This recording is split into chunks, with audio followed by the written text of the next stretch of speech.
Madame Terreur. Madame Terreur habitait au sommet d'une montagne dans une maison qui s'appelait Villa Frousse.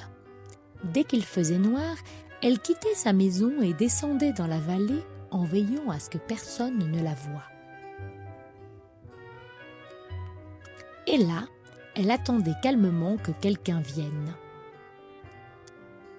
Et quand ce quelqu'un venait, elle passait derrière lui pour le suivre, sur la pointe des pieds, puis ouvrait grand la bouche et criait « Croix !»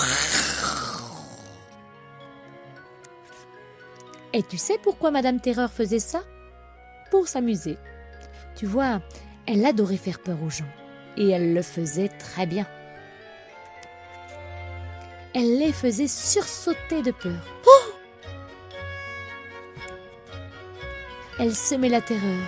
Grrr! Tout le monde était paralysé de peur. Oh! Il y a environ une semaine, Monsieur Bruit rendit visite à son ami Monsieur Peureux. Monsieur Bruit était inquiet, car elle n'avait pas de nouvelles de lui depuis longtemps. Lorsqu'il arriva chez Monsieur Peureux, il frappa à la porte. La porte s'ouvrit étrangement toute seule. « Bonjour » dit Monsieur Bruit aussi doucement que possible. Bien que pour nous, il parla toujours très fort.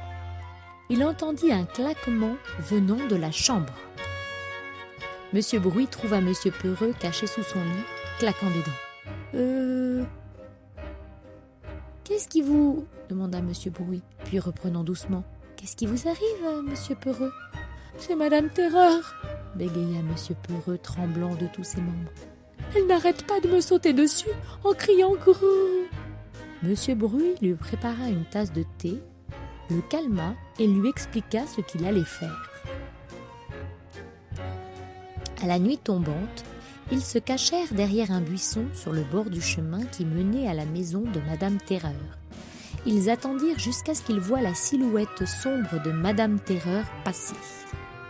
Alors Monsieur Bruit et Monsieur Peureux sortirent de leur cachette sur la pointe des pieds, passèrent derrière Madame Terreur et crièrent à tue-tête « Crrrr !»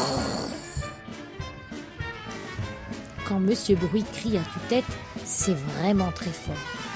Si fort que Madame Terreur sauta aussi haut que les arbres, et lorsqu'elle fut redescendue, elle prit ses jambes à son cou.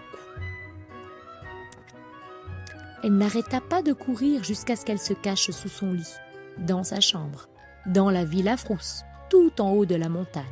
« Vous ne la reverrez pas de sitôt, Monsieur Peureux, gloussa Monsieur Bruit. Monsieur Peureux, Monsieur Peureux !»